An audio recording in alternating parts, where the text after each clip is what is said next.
everyone, one and present over here. It gives me immense pleasure to introduce our next speaker, who is going to talk about English phonology and teaching pronunciation. She is Ashley Tesserolo, as has always loved language. She began teaching Tishol as a volunteer at her local library, which led to working as an English tutor in France.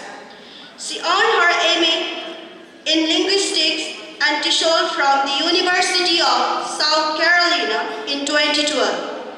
Upon graduation, she was awarded a Fulbright English teaching assistantship at the State University of Sao Paulo in São José do Preto, Brazil.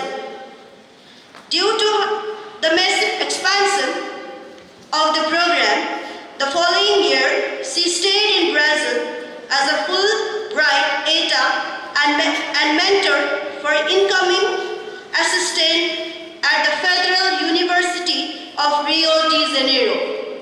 She next taught English in a secondary school in Alcobendas, Spain.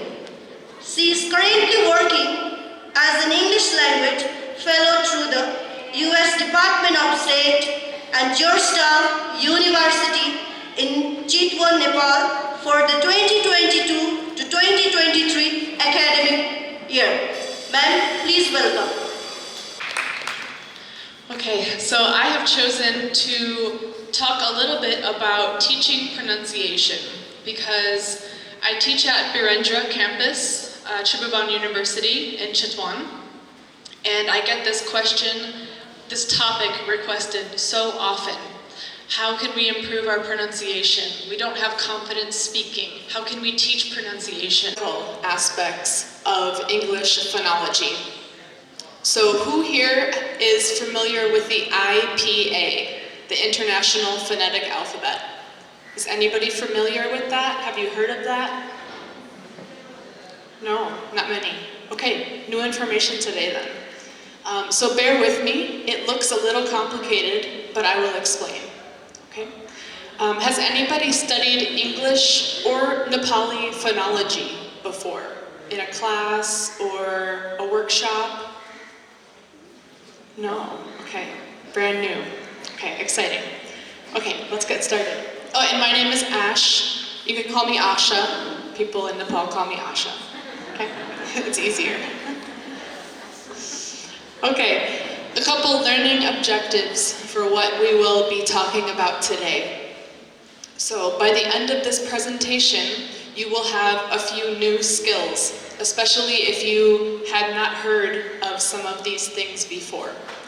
So you will have familiarity with the International Phonetic Alphabet and be able to recognize different aspects of English phonology, particularly some things that can be difficult for native speakers of Nepali. I will also share, so the second half of my presentation is not theoretical, it is how you can apply that knowledge in the classroom. So you will also be able to employ some games or different activities in your classrooms to teach your students pronunciation. Okay, so an introduction to the International Phonetic Alphabet. So this alphabet is called the IPA for short, and it is an international way of referring to phonemes in any language. Phonemes are individual sounds, okay? Sometimes these correspond with letters, sometimes they don't. So we'll take a look at what that means. So, I have my email at the end of this presentation. If you would like a copy of this presentation to see the links, please email me and I will send it, okay? So, the chart is massive. That's why I did not put it here. You would not be able to read it from there. There is a lot of information on it.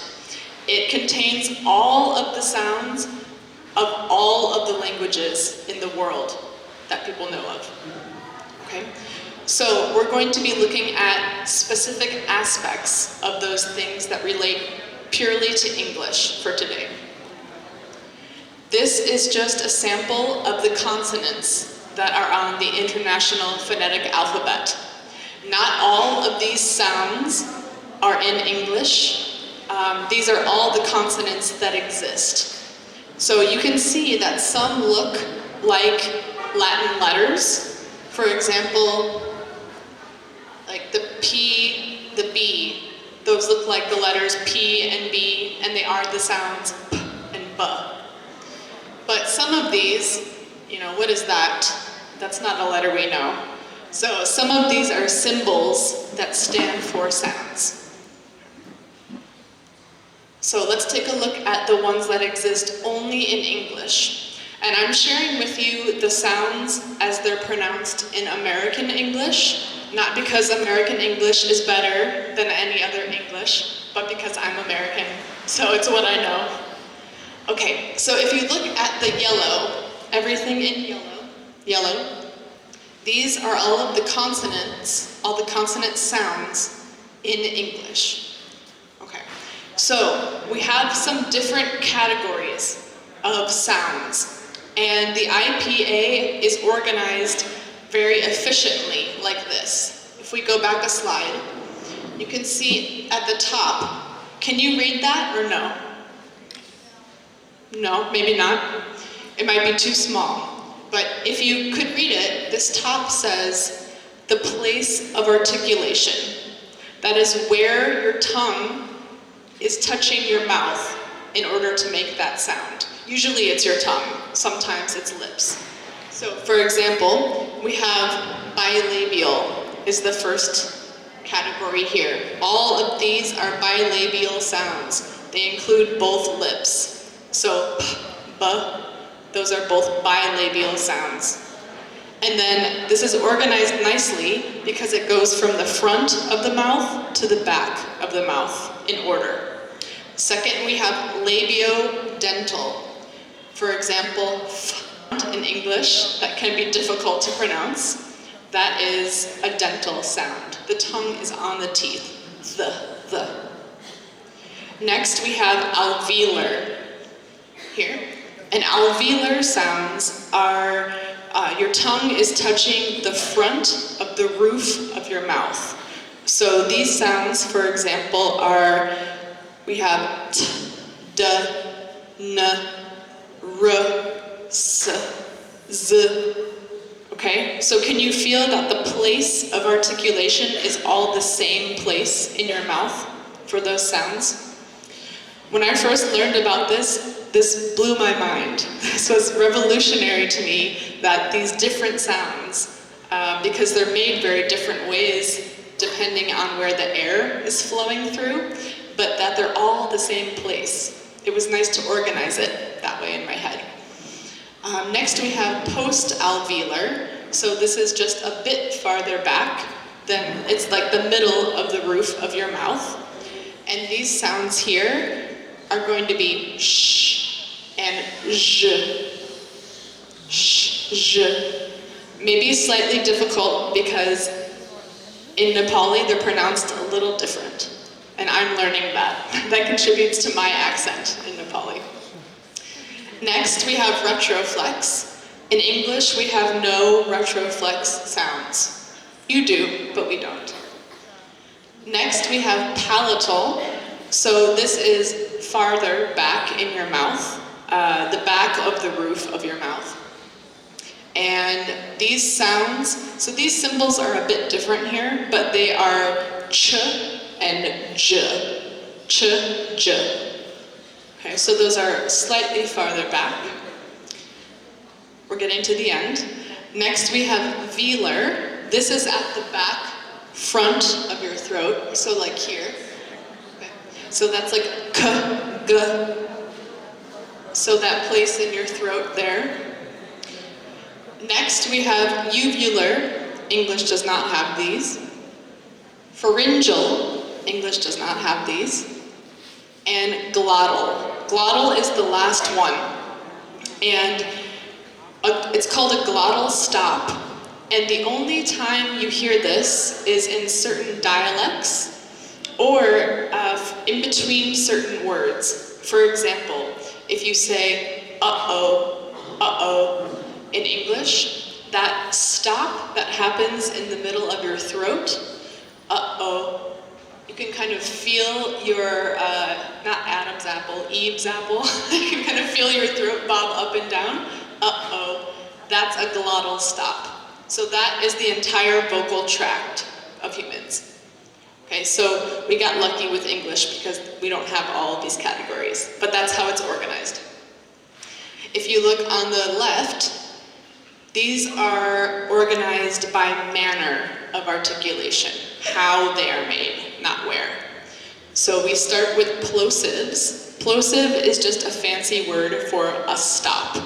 It's a letter that you cannot continuously make. For example, if you look across the board here, these are all stops. P, b, t, d, k, g. You can't draw them out. They stop. They have a stopping point. Next, we have nasal sounds. So, and And the reason, how you can tell if you're making a nasal sound is if you plug your nose, you cannot make it. So, it's impossible. The air is flowing through your nose for these.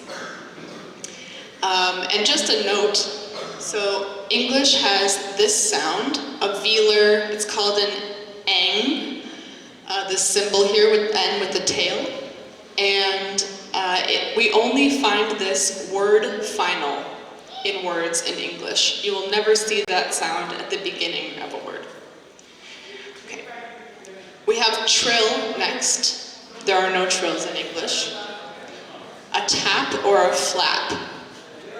So that's this sound here, this upside down R-looking symbol.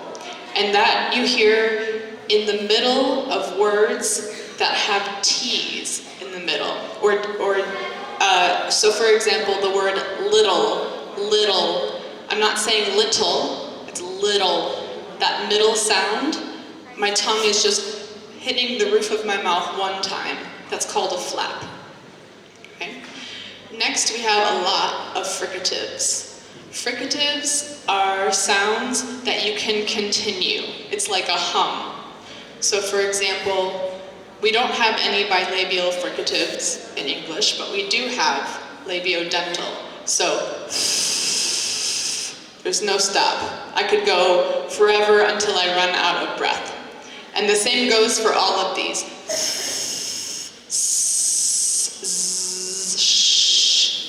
Okay, so these are sounds that you can continually make. All right, lastly, we have a lateral approximant.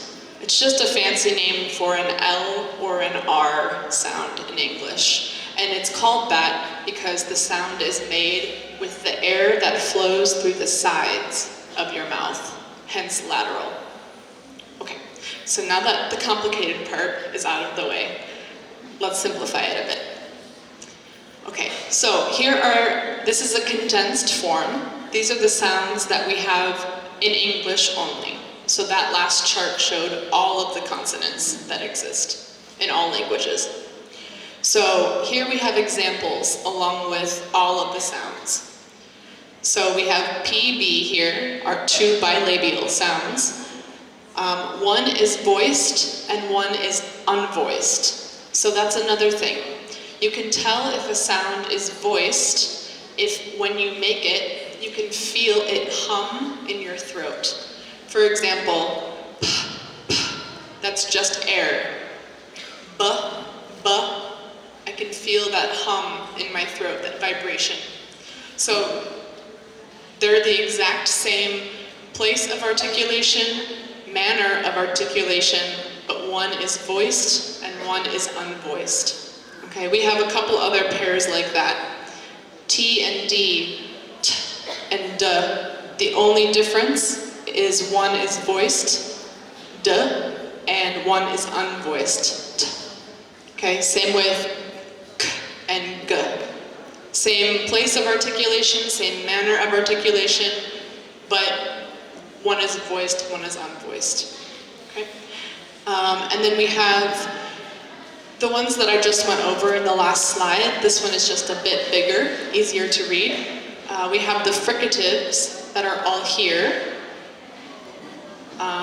These ones are ch as in cheese and j as in June, and they are called they're called affricates. This third one, affricates, because they are a mixture between fricatives and stops. So they're kind of a combination sound. We've got the nasals at the bottom. We have h. That's also, I guess, a velar sound. And you'll only find this sound at the beginning of English words. You will not find it at the end, the H. So there are some rules, some constraints for some of these sounds. And a couple that my Nepali students have special difficulty with are the glides. So W and J are the symbols. And for example, that's like in the words wet, yes. And I have some more examples later. My student the other day was asking me if I was a fan of the World Cup. It took me forever to realize that he was saying world, because I suspect that these sounds don't exist word initially in Nepali. Correct me if I'm wrong. But we'll see some more examples in a moment. Okay, here are just a couple more examples that are more applicable. So here are again all of the symbols, and we usually put phonetic symbols in between two lines, like that, okay? Two slanted lines. And it gives real life examples of words that use that sound. So if you can see this, the first one, the examples for b are boy and cab. So what I like about this list is that it shows you the sounds used in different parts of the word, and also sounds that are the same but may have different spelling in English. It's one of the hard parts of English, right? So, for example, the ch sound down here. The examples they give are cheek, so spelled with a CH, watch, spelled with a TCH, same sound, and cello, spelled with one C, all the same sound. So cheek, watch, cello. Okay, so sometimes the spelling does not align with the sound it makes. On to vowels. Okay, so we have a couple things that make English vowels somewhat difficult sometimes for second language learners to hear the difference between or to produce. So imagine this kind of triangle is a mouth. So imagine the person's nose is here, the back of their throat is here. Okay, can you imagine like a face around this? Okay, this is the top of the mouth, the bottom front of the mouth, the back lower part of the mouth, and the back upper part. Okay? So it's as if someone's face is to the side. If you imagine a face on this, that is where these points of the places of articulation are for these different vowels. For example, if you say the word in the corner, beat, beat, you almost can't say it without smiling in a weird way. Beat, beat. And you can feel that your tongue is in the front top of your mouth. Also, if you can't say a vowel without making a face like that, it means it's probably a tense vowel. You have to tense your muscles to say it. So, for example, beat is a tense vowel. Boat, boat. I have to tense the muscles of my lips to make the sound boat. That's considered a tense vowel as well. Boot, boot. I'm making a face as I say that. It's also tense. What becomes more difficult is the lax vowels. Lax is the opposite of tense. And a lot of second language learners of English have some difficulty with these vowels. For example, bet versus bat versus bit. All of those are lax vowels. My jaw is relaxed. So there is a slight different place where I'm articulating these sounds, but they are relaxed. My face is relaxed while I make them. So that's the difference between tense and lax. Okay. We do have diphthongs as well, which probably contributes to our accents in Nepali. So things like the word bite. It's not a true I sound, it's I. So it's two vowels in one. Bite as a diphthong. We also have diphthongs like in the word boy, for example. Boy. Two vowel sounds in one. Okay, and finally, the last important part about vowels is the schwa.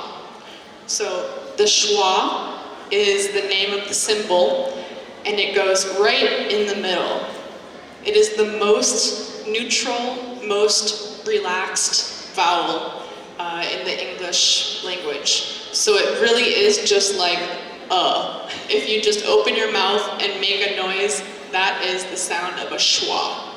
But this has to do with stress in the word as well. So let me explain.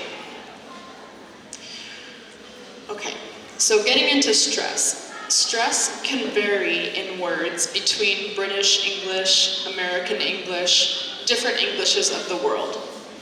But in general, there are no hard and fast rules. There are only some tips, so I will share some.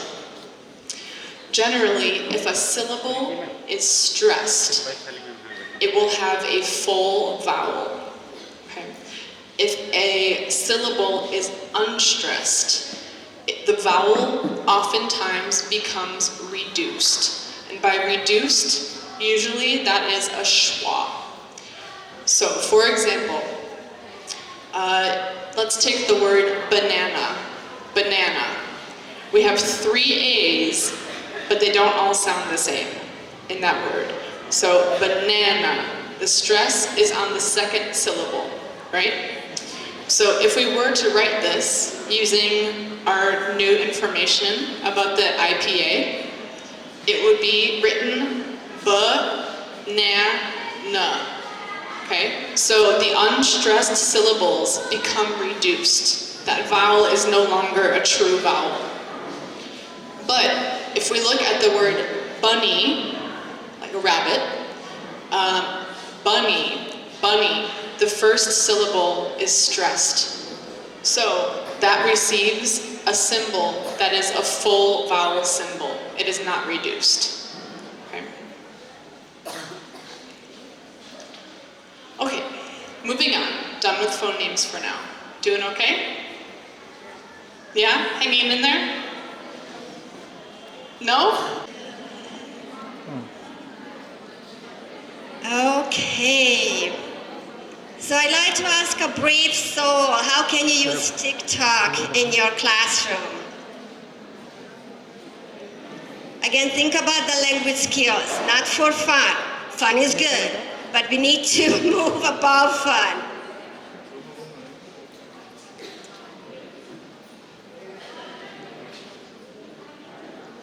A volunteer, please.